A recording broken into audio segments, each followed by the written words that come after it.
교사주의를 맞이해서 교회는 왜 가르치는가, 그리고 무엇을 가르치는가 라는 제목으로 은혜를 나누려고 합니다. 교회의 본래 의미는 헬라어 에클레시아, 부름받은 무리들이라는 뜻입니다. 하나님께서 누군가를 불러서 무리가 되게 했는데, 영적 가족이 되게 했는데, 그걸 가리켜서 교회라 이렇게 지칭하셨습니다. 그러면 그렇게 부름받은 무리들을 향하여 하나님은 무엇을 하실까? 가르치십니다. 가르치십니다. 그러니까 가르쳐서 알게 하고, 가르쳐서 믿게 하고, 가르쳐서 구원받게 하고, 구원받은 자들이 예배자가 되게 하고, 전도자가 되게 하고, 아름다운 인생을 살게 해서 세상 가운데 하나님이 어떤 분인지를 증명하는 삶을 살게 하는 것, 그게 교회입니다. 그러니까 교회의 핵심에 속하는 한 가지가 뭐냐? 가르치는 겁니다. 가르치는 거. 이 교회를 우리 이제 한국말로 번역할 때, 에클레시아라고 하는 이 교회를 한국말로 번역할 때 한자를 사용해서 번역을 했는데 참 잘된 번역이라고 봅니다.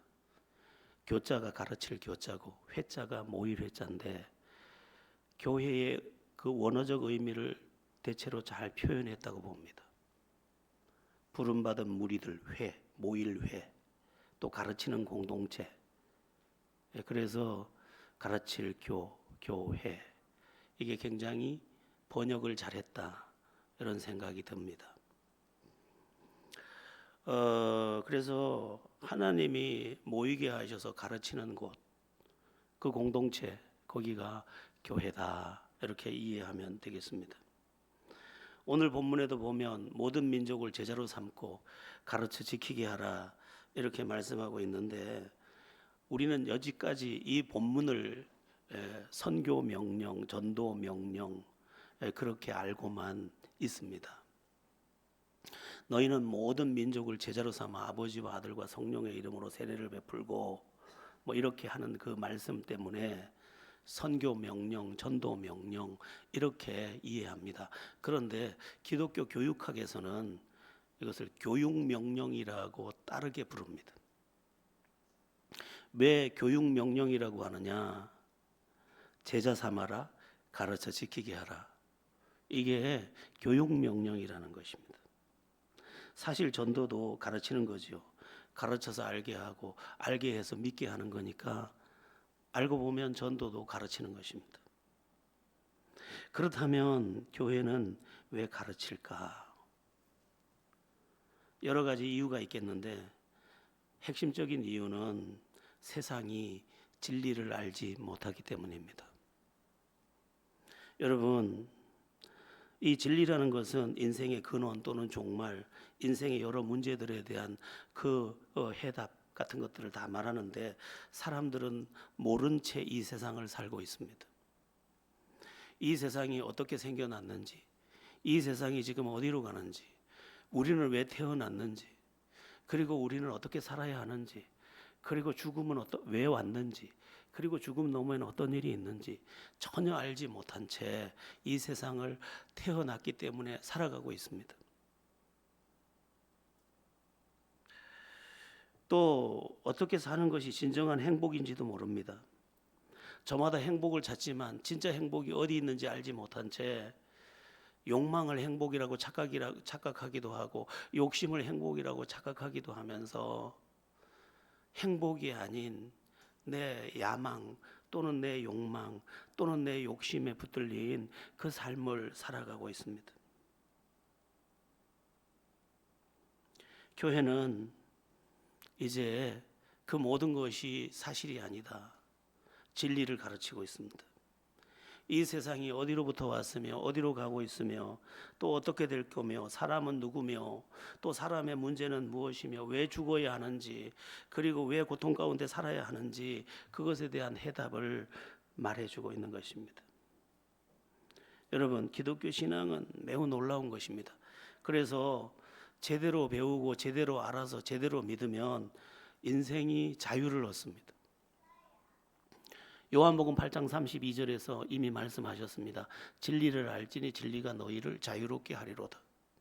여기 자유롭게 하리로다라고 할 때 이 자유라는 말은 다 해결됐다 이 말입니다. 그 무엇도 우리를 결박할 수 없다. 다 해결됐다. 왜? 다 알게 됐기 때문에 그렇습니다.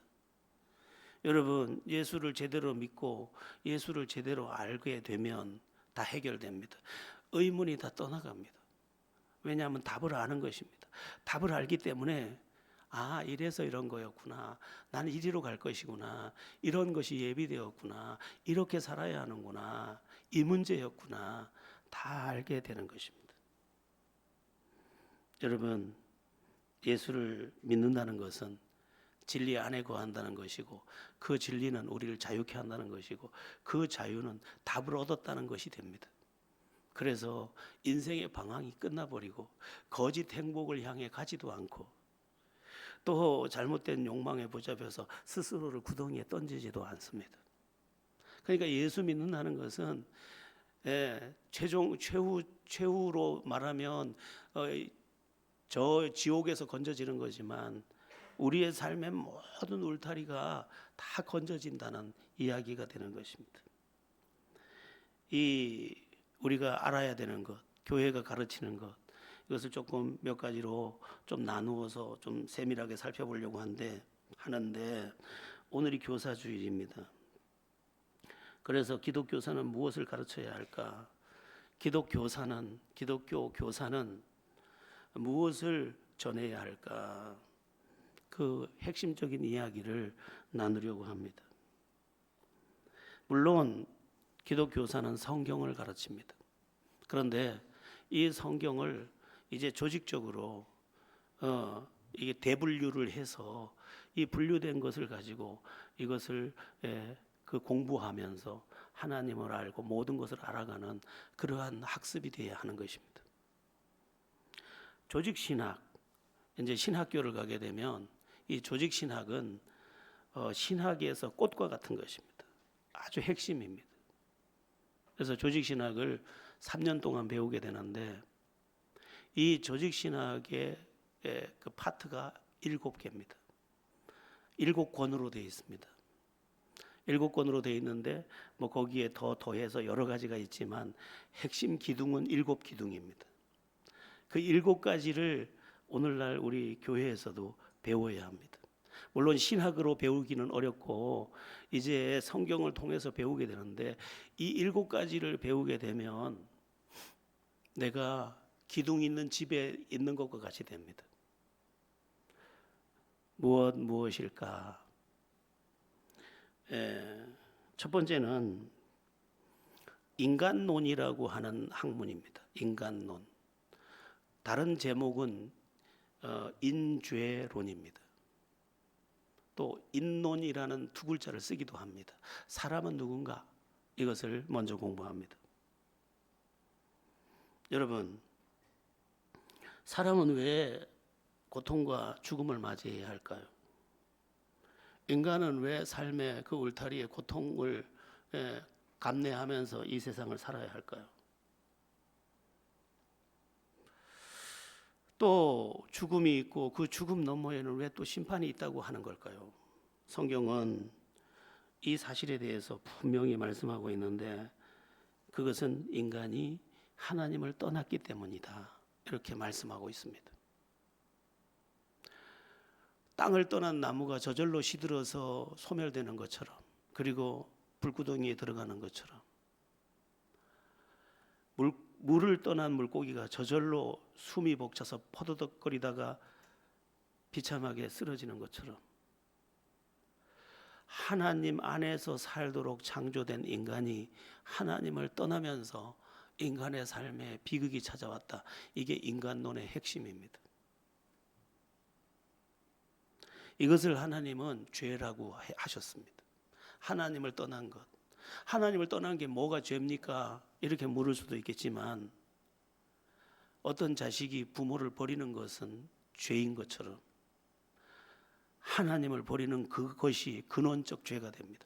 그리고 하나님을 떠나자 그 죄가 죄성으로 인간 안에 들어오면서 인간으로 하여금 죄를 짓게 하고 그 죄는 또 다른 불행을 만들면서 인생의 삶의 터전이 불행의 터전이 된 것입니다. 여러분, 사람이 누군지를 성경을 통해서 배우면 그래서 그렇구나. 저 사람이 왜 저러는지 그래서 그렇구나. 또 저 사람이 지금 왜 저러는지, 그 밑에 뭐가 있는지, 그 뒤에 죄가 감춰 있고, 그리고 타락한 인간 배후에 마귀가 그를 부추기고 있고, 그것이 인간의 불행이 되었구나. 이것을 알게 됩니다. 여러분, 성경을 제대로 배우고 나면 인간이 질고 가운데 살 수밖에 없는 것을 알게 됩니다. 인생이 뭔지도 모른 채 살다가 죽는 것이 인간이기가 쉬운 거죠. 여러분, 성공하면 뭐 합니까? 뭔지도 모르고 살다가 죽는데, 박수 몇 번 받다가 죽는데, 그리고 그 후에는 우리 마음 안에 있는 법이 작동해서 그 우리가 태어날 때 응애하고 태어날 때 가지고 온, 내가 하나님을 모른다 할지라도 양심의 법이 나를 심판할 것인데, 인간은 하나님을 떠난 그것으로부터 저주가 찾아오게 되었다. 이 사실을 우리가 성경을 통해서 배우게 됩니다. 교회는 또 무엇을 가르치느냐? 하나님에 대해서 가르칩니다. 이것을 조직신학에서는 신론이라고 합니다. 하나님 신자를 써서 신론이라고 합니다. 이 신론은 여러 가지 파트로 나누어서 공부를 하게 되는데 크게 네 가지로 나눕니다.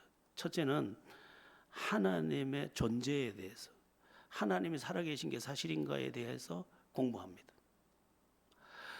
그 처음에 시작할 때는 여러 가지 논증이 있습니다만, 우주론적 신존재 증명, 목적론적 신존재 증명, 자연론적 신존재 증명, 인과율적 신존재 증명, 도덕론적 신존재 증명, 여러 가지 증명이 있습니다. 그런데 진짜 증명은 성경이 해주고 그걸 특별 계시가 증명할 것인데, 하나님의 살아계심을 알게 될 때 우리가 그 하나님을 의지해서 그 하나님의 그 권능을 우리가 맛보게 됩니다. 그리고 두 번째로 하나님의 속성에 대해서 배우는데, 하나님의 속성은 크게 두 가지입니다. 공유적 속성, 비공유적 속성이라고 하는데, 비공유적 속성은 하나님만 가지고 있는 속성, 공유적 속성은 인간이 하나님의 형상대로 만들어졌기 때문에 하나님도 가지고 있고 우리도 가지고 있는 속성을 말합니다. 이 비공유적 속성은 대략 한 5가지로 구분합니다. 무한성, 하나님은 무한하신 분입니다. 영원성, 하나님은 영원하신 분입니다. 전능성, 하나님은 전능하신 분입니다. 전지성, 하나님은 모르는 게 하나도 없습니다. 제가 어제 기도를 하다가 이런 생각을 했습니다. 하나님, 왜 기도를 오래 해야지 들으시나요? 하나님은 단번에 아시잖아요. 여러분, 하나님은 우리처럼 다 설명을 듣고 귀로 다 들어야 아는 게 아닙니다. 하나님에게는 읽혀진 바 됩니다.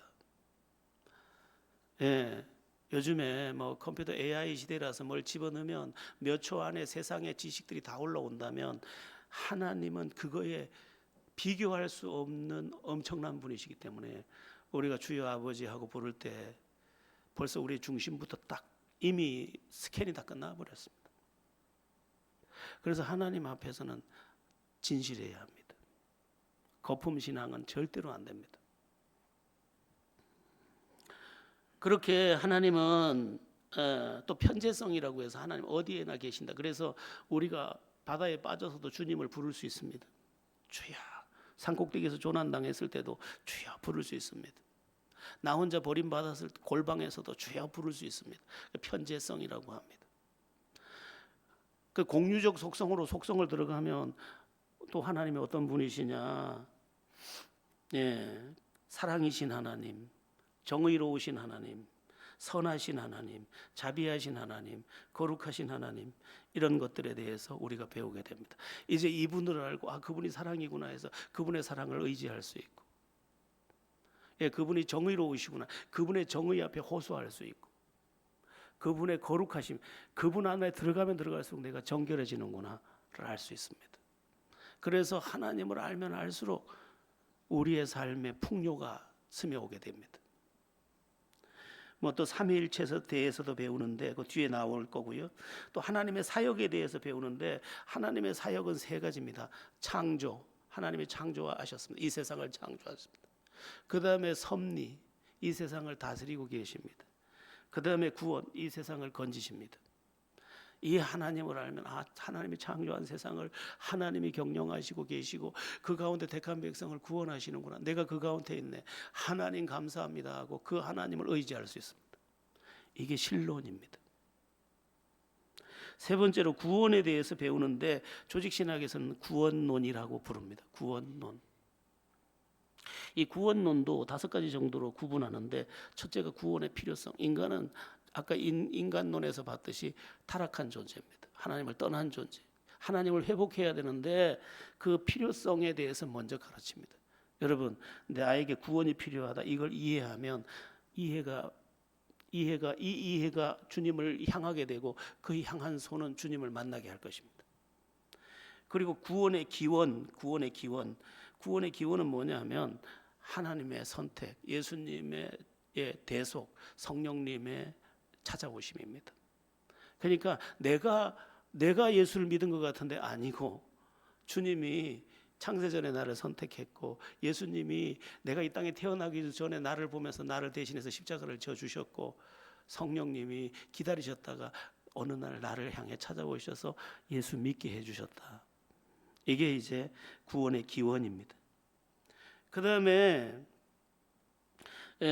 구원의 사역, 예수님이 십자가 지시고 부활하신 것, 십자가는 내 죄를 가져가신 것, 부활은 나의 승리가 되신 것을 이제 배우게 됩니다. 십자가와 부활이 들어오면 죄로부터 깨끗해졌으므로 내 영혼의 자유를 얻게 되고 또한 부활을 통해서 내가 주님 안에서 무엇이든지 새롭게 될 수 있음을 배우게 됩니다. 이때 내 영혼이 또 안식을 누리게 됩니다. 그 다음에 주님의 그 구원 적용이 나오는데 이 구원의 적용이 이것만 해도 사실은 1시간 해야 되는데 9단계로 나눠집니다. 부르심, 나를 거듭나게 하심, 나를 불러주셨어요. 예수 믿을 수 있도록 불러주셨습니다. 그 다음에 다시 태어나게 만들어 주셨습니다. 그 다음에 회개할 수 있게 해주셨습니다. 그 다음에 믿게 해주셨습니다. 그 다음에 나를 의롭다 해주셨습니다. 그 다음에 나를 양자로 삼아 주셨습니다. 그 다음에 나를 거룩하게 하십니다. 그 다음에 나를 이끌어 가십니다. 성도의 견인이라고 합니다. 그 다음에 나를 영화롭게 바꾸어 주십니다. 이게 구원의 완성인데 구원론에서 이거를 또 배우게 됩니다.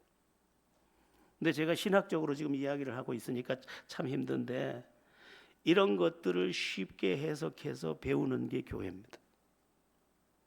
이런 것들이 쉽게 해석해서 마치 이유식을 해서 아이에게 떠먹이듯이 학생들에게 가르치고 또 조금 크면은 잘게 썰어서 먹이고 이제 좀 더 장성하면 그냥 통째로 먹여줄 수 있는 그 통째로 먹을 때 제일 맛있죠. 통닭을 어떻게 먹어야 맛있느냐? 통째로 먹어야 맛있다. 마찬가지로 이제 내가 장성한 분량에 이제 이르게 되면 하나님의 말씀이 그냥 통째로 먹어지는 거죠. 그 다음에 이제 기독론에 대해서 배워요. 기독론은 뭐냐면 예수님은 어떤 분이신가? 여러분 예수교가 맞습니까? 기독교가 맞습니까? 네? 예수교는 한글이고 기독교는 한문이에요. 똑같아요. 그래서 예수론, 기독론을 배우게 되는데 이것도 몇 파트로 나누어집니다. 예수님은 하나님이시며 사람이시다. 그래서 신성과 인성을 가지신 분. 그래서 사람의 죄를 지기 위해서 사람이 되셨고 우리의 죄를 완전히 효력적으로 제거하시기 위해서 하나님이신 것이죠. 이걸 또 배우고 그 다음에 우리를 구원하시기 위해 성육신, 인카네이션 내려오신 주님에 대해서 이제 배우게 되고 그 다음에 중요한 게 그리스도의 삼중직이라고 해서 우리를 구원하실 때 어떻게 구원하시느냐, 예수님이 뭘 하시느냐, 그리스도가 되신다. 그리스도라는 말은 기름 부음 받은 자라는 뜻인데 왕, 제사장, 선지자가 되셔서 우리를 건져내십니다. 그래서 진짜 구원을 받으려면 그분을 나의 왕으로 모셔야 하고 두 번째 그분을 선지자로 모셔서 그분의 가르침을 다 받아들여야 하고, 그 다음에 제사장, 그분을 통해서 하나님과 연결돼야 합니다. 이걸 알고 나면 이제 예수님을 붙잡고 승리의 나라로 행진하게 되는 것입니다. 그리스도의 사역에 대해서도 배우는데, 그리스도의 사역은 삶, 죽음, 부활 3단계로 나눠집니다. 삶은 하나님께, 성부 하나님께 100% 순종, 그 다음에 죽음을 통해서 우리를 대속, 부활하심으로 승리의 첫 열매. 그래서 이걸 우리에게 주시는 것입니다. 여러분, 제 말이 들립니까? 오늘 말씀이 이해가 돼요? 조금 어렵죠? 어려워요. 신학교라고 생각하고 오늘은 정말. 그 다음에 이제 승천과 재림이 있는데, 하늘로 올라가셨다 우리를 데리러 내려오십니다. 이게 이제 기독론인데, 여러분 눈치를 보니까 다 말하면 조금 더 있다 다 잘 것 같아요. 잘 가능성이 많아요. 그죠? 아니에요. 정영준 집사님만 눈이 동그래서 복이 많은 사람이 잘 봐요. 보니까 교회에 대해서도 보입니다.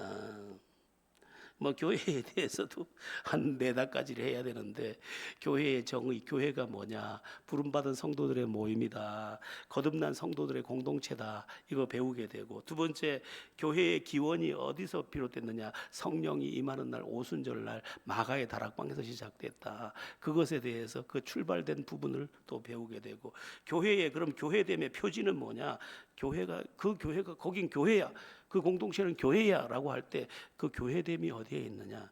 첫 번째가요, 신비하게도 하나됨. 우리가 하나 되면 교회입니다. 하나 될 때, 하나님이 불러 모아준 사람이 10명이든 20명이든 그들이 하나 된 것을 교회의 표지로 봅니다. 하나됨. 두 번째가 그 교회됨의 표지가 뭐냐면 보편성. 누구나 예수 믿을 수 있다는 보편성이 있고, 사도성, 사도의 가르침을 기초로 하고 있고, 교회의 기능은 예배, 교육, 구제, 봉사, 선교로 구분합니다. 그러니까 이 교회에 대해서도 배우면서 교회가 교회의 역할을 할 수 있도록 우리가 마음을 모아야 합니다. 종말에 대해서도 배웁니다. 종말은 어떻게 오는가? 재림, 부활, 심판, 새하늘과 새 땅, 종말의 징조, 이렇게 해서 또 4파트, 5파트로 공부를 합니다. 굉장히 범위가 넓습니다. 보통 이제 페이지 수로 하면 책 한 권당 500페이지에서 600페이지 정도 됩니다. 그래서 글씨가 굉장히 잘기 때문에 요즘 서체로 하면 아마 한 권당 아마 800페이지 정도는 될 겁니다. 굉장히 범위가 큽니다. 이게. 지금 제가 압축적으로 얘기하다 보니까 그런데, 그 다음에 성령에 대해서 배웁니다. 성령에 대해서 배우는데, 성령이 여러 가지들을 합니다. 성령은 구원을 베풀고 성화, 거룩하게 만들고, 또 우리를 가르쳐서 상담해주고, 그 다음에 은사를 주고, 또 말씀을 해석해주고, 기도를 도와주고, 또한 나를 이기고 세상을 이기도록 성령이 역사합니다. 이 성령에 대해서도 배우는데, 성령도 무려 3권입니다. 3권. 교과서만 3권입니다. 그 다음에 기도를 배웁니다. 기도를 배우는데, 기도를 신학적으로 배웁니다. 기도가 응답될 수밖에 없는 사실에 대해서 체계적으로 배웁니다. 여러분들도 기도를 배우셔야 합니다. 기도를 제일 잘 배우는 방법은 뭐냐면, 한 가지는 믿음이고 한 가지는 기도하는 겁니다. 하나님이 응답하신다, 이 사실 하나만 믿고 기도를 시작하면, 기도는 기도가 가르쳐 줍니다. 그리고 기도하는 곳에 성령이 역사하기 때문에 그 성령이 기도를 가르쳐 줍니다. 빌 바를 알려준다고 되어 있습니다. 그리고 거룩한 삶의 가치에 대해서도 배웁니다. 사람들이 거룩한 삶의 가치를 잘 모릅니다. 거룩한 삶의 가치를 배우고 나서 거룩한 삶을, 세상과 구별된 삶을 살기 시작하면 마치 여기를 차단하면 벌레가 못 들어오는 것처럼 내 인생에 잡것들이 들어오지를 못합니다. 그래서 삶이 평안합니다. 뭘 별 대수롭게 하지 않았는데, 여러분, 이것저것을 다 대처해야 되는 게 아니에요. 방을 깨끗하게 쓸어내도 벌레는 틈타지 못합니다. 마찬가지로 내 인생을 거룩하게 하면 내 인생에 뭐 여러 가지 혼잡함이 다 사라지게 됩니다. 그러니까 청소하는 게 어떻게 보면 벌레 막는 것보다 더 쉬운 것이죠. 거룩한 삶은 우리를 대단히 평안하게 하고, 거룩한 삶은 또한 영광되게 하고, 거룩한 삶은 또한 하나님과의 통로를 열어줍니다. 이런 것들을 배웁니다. 또 섬김의 위대함들도 배우게 됩니다. 인자가 온 것은 섬김을 받으려 함이라, 오히려 섬기려 하고 많은 사람의 대속물이 되게 하려 함이라. 이걸 배우고 나면 삶이 미안해집니다. 아내에게 미안하고 자식에게 미안하고 다 미안해집니다. 그래서 점점 그 미안한 마음이 섬김으로 가면서 나의 울타리에도 행복이 깃들기 시작합니다. 여러분, 큰 것이 와야 되는 게 아닙니다. 겸손의 영광도 배우게 됩니다.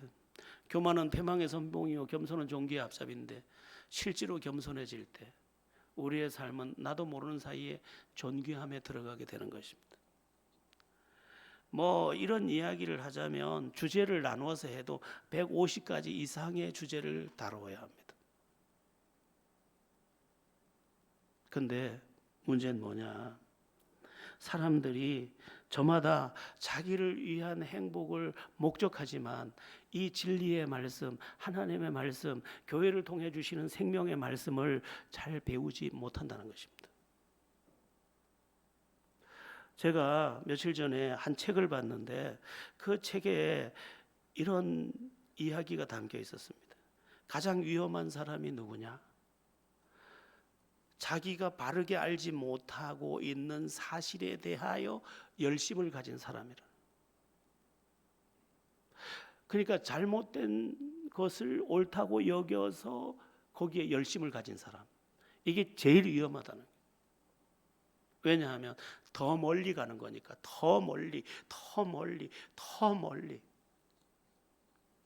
여러분, 우리는 사실은 제대로 알지 못합니다.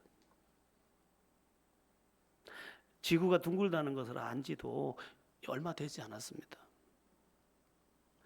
인간의 터가 가여울 정도로 무식합니다.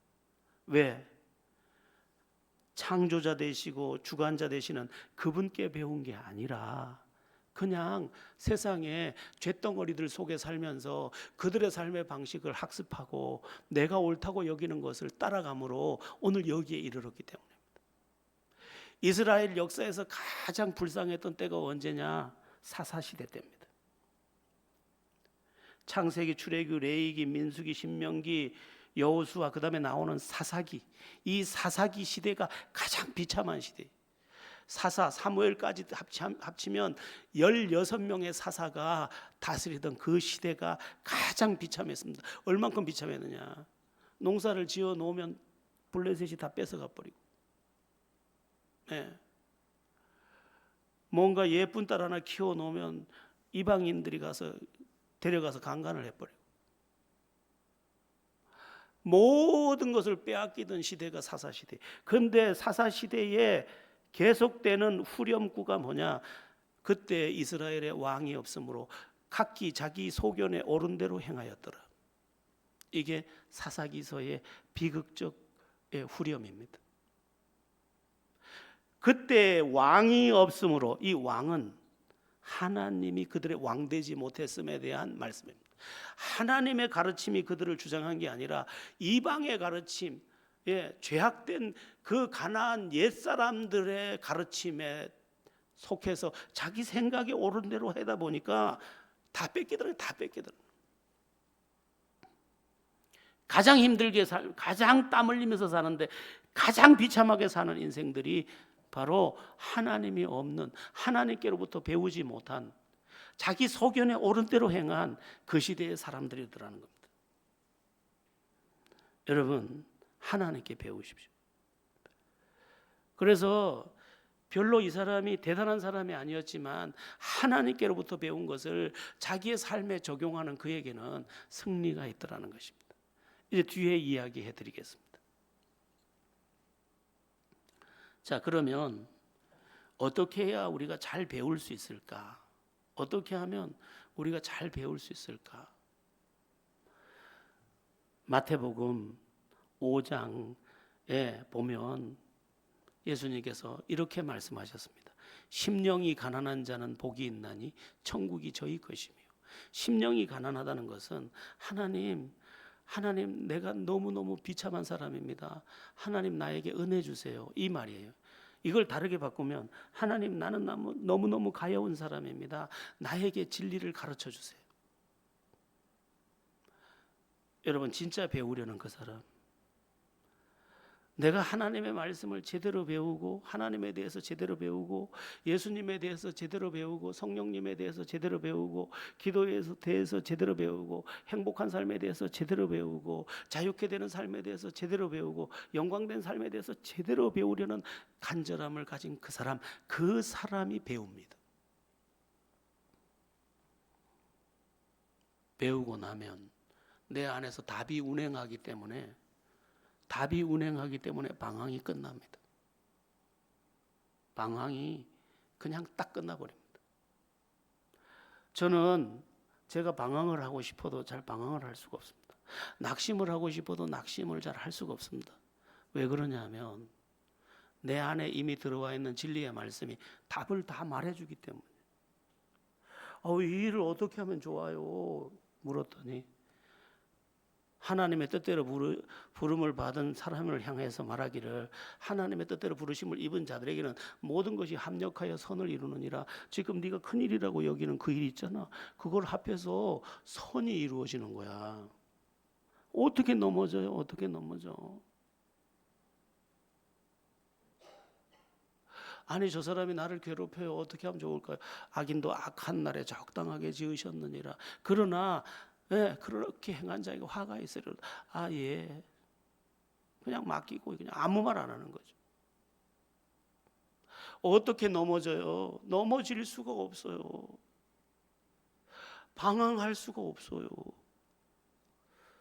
내 안에 제가 진리를 배워서 가지고 내 안에서 묵상하며 사는 그 동안은 인간은 감정을 가졌기 때문에 그때 그 순간만은 어떤 때는 낙심도 되고 이거 어떡하지 조바심도 나지만 저녁에 자리에 누울라 치면 이미 답이 와서 다 해결을 다 해줘 버렸어요.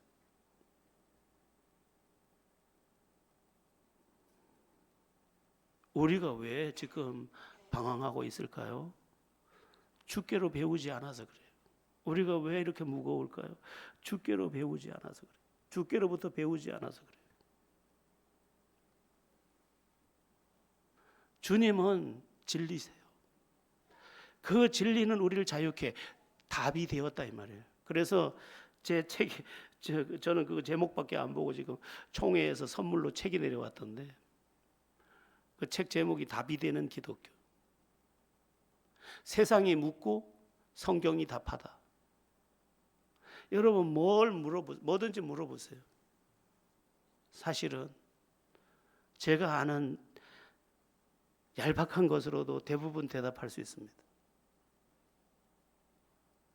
우리는 너무 세상의 것에 귀를 기울이고 그게 그런 것처럼 착각하면서 살아가고 있는데 주님에 대해서 배우려고 하고 그 배움이 우리를 자유케 한다는 사실을 알고 더욱 배우고 더욱 들어야 합니다.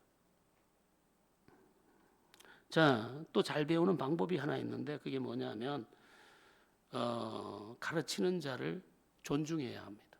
가르치는 자를. 우리 이 부분을 한번 성경을 찾아보겠습니다.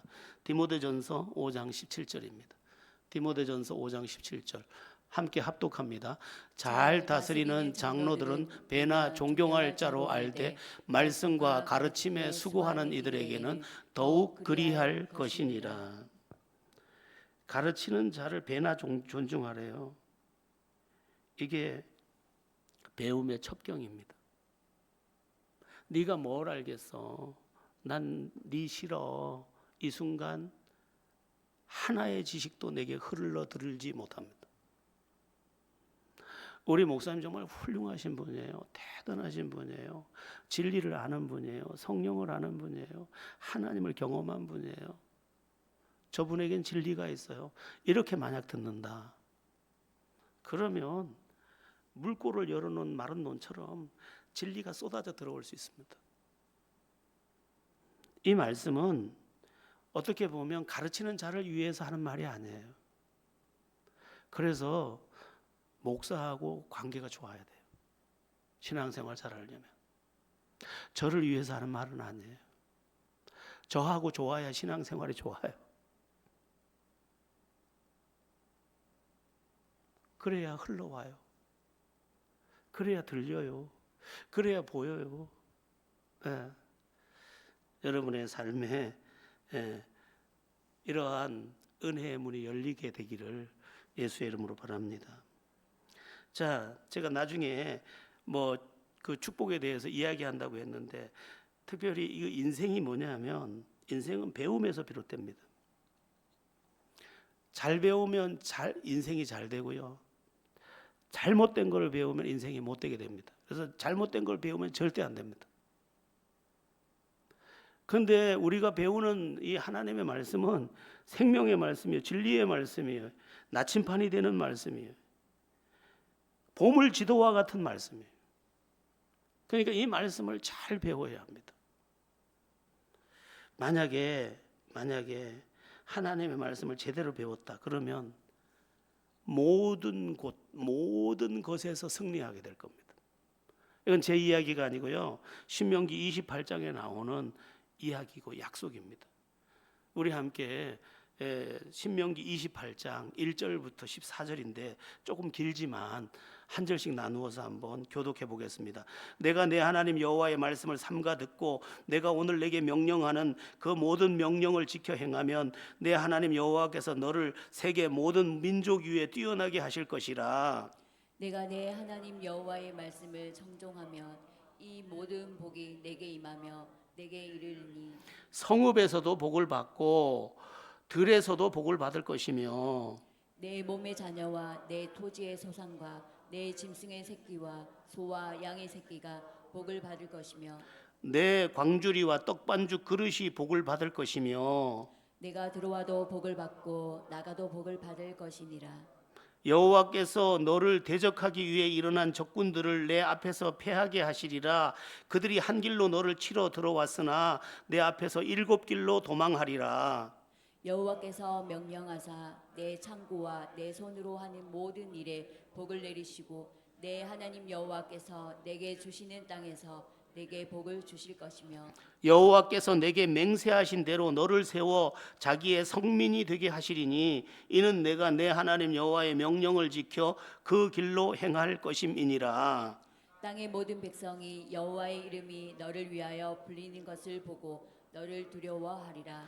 여호와께서 내게 주리라고 내 조상들에게 맹세하신 땅에서 내게 복을 주사 내 몸의 소생과 가축의 새끼와 토지의 소산을 많게 하시며 여호와께서 너를 위하여 하늘의 아름다운 보고를 여시사 내 땅의 때를 따라 비를 내리시고 내 손으로 하는 모든 일에 복을 주시리니 내가 많은 민족에게 구워 줄지라도 너는 꾸지 아니할 것이요. 여호와께서 너를 머리가 되고 꼬리가 되지 않게 하시며 위에만 있고 아래에 있지 않게 하시리니 오직 너는 내가 오늘 내게 명령하는 내 하나님 여호와의 명령을 듣고 지켜 행하며 내가 오늘 너희에게 명령하는 그 말씀을 떠나 자로나 우로나 치우치지 아니하고 다른 신을 따라 섬기지 아니하면 이와 같으리라. 아멘. 여기 나오는 14절의 이야기는 그 당시 사람들에게 모든 것입니다.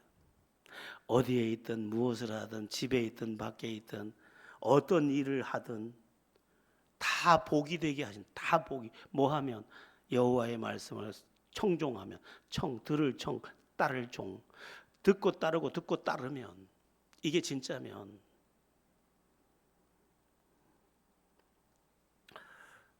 여러분, 우리의 삶의 승리의 길, 그게 하나님의 말씀입니다. 100년 전 우리나라는 세계에서 가장 가난한 나라였습니다. 얼마나 가난했는지 산에 있는 나무 껍데기도 남아있질 않았어요. 촉은 목피라 그러죠. 그래서 그 가난함과 비참함은 이루 말로 다 할 수 없었고, 또한 사대부들을 제외한 대부분의 사람들이 글자를 알지 못했습니다. 무식한 나라예요. 그리고 선교사들이 처음 들어와서 말한 것으로 보면 1년 내내 씻지를 않아가지고 냄새가 그리고 인간의 수명이 얼마나 짧았는지 뭐 40만 조금 넘으면 다 죽어버려요. 너무너무 고되고 못 먹고. 그리고 양반 쌍놈이 가려져서 사람 취급을 못 받는 짐승 같은 인생이 태반이 넘었어요. 그런데 1885년 언더우드 아펜셀러가 지금의 인천항 제물포로 팔을 딛기 시작하고 그들이 와서 교회를 짓고 그들이 와서 학교를 짓고 병원을 지면서 가르치기 시작하자 눈이 열리더니 이 세상이 그 가엾던 이 땅이 어디 한 곳 풍요롭지 않은 곳이 없는, 저는 요즘에 살짝 걱정이 되더라고요. 지금 막 태어난 아이들은 세상에 저기 해외에 나가가지고 오지에 어떻게 가지? 비데를 다 사용하다 가면 어떻게 하는지 모르잖아요. 큰일이 지금 그 정도로 하나님께서 우리를 머리가 될지언정 꼬리가 되지 않게 해주셨습니다. 어디서 왔느냐? 지금 연세대도 지금 교훈이 뭡니까? 요한복음 8장 32절 진리를 알지니 진리가 너희를 자유롭게 하리로다. 연세대 지금 교훈입니다. 진리가 와서 서울대는 이제 경성제대라는 학교를 여기저기 모아서 국가적으로 만든 학교고, 진짜 학교는 진짜 자생한 선교사를 통한 학교는 남자 여자는 연세대, 여자는 이화여대 아닙니까?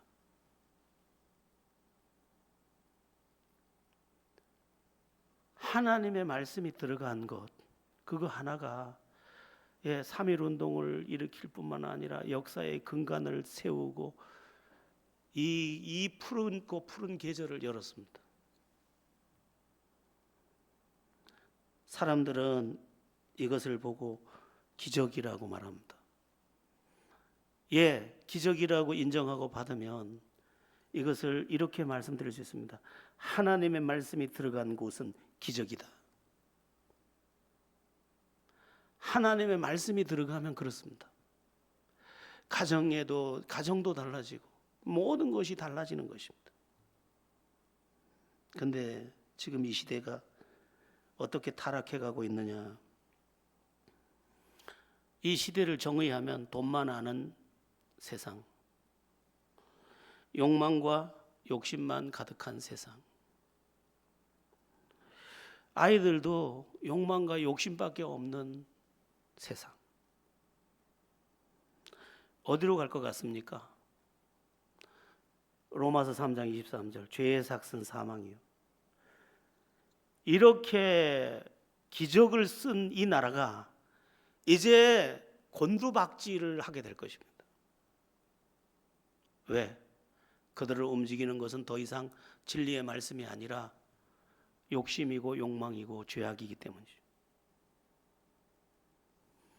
오늘 교사주일입니다.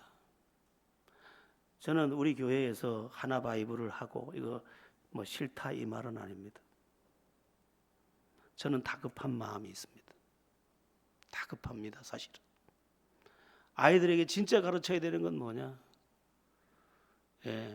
죄사함, 아까 말한 인간론, 그 다음에 하나님에 대해서, 하나님 어떤 분인지, 그 다음에 구원, 그 다음에 예수, 그리고 종말도 가르치고 교회도 가르치면서.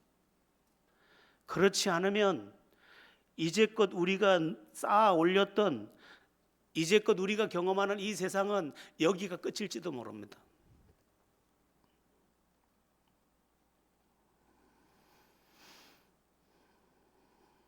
시편 1편, 시편 150편. 시편은 1편으로 시작해서 150편으로 끝나는데 시편 1편이 뭘로 시작되느냐? 하나님의 말씀으로 시작됩니다. 복 있는 사람은 악인의 길에 질주치 아니하고 죄인의 길에 서지 아니하고 뭐 여호와의 율법을 주야로 묵상하는 자로다. 시편 1편이 하나님의 말씀을 붙잡아야 된다. 이렇게 시작이 됩니다. 그러면 시편 150편 결론은 뭐로 끝이 나느냐?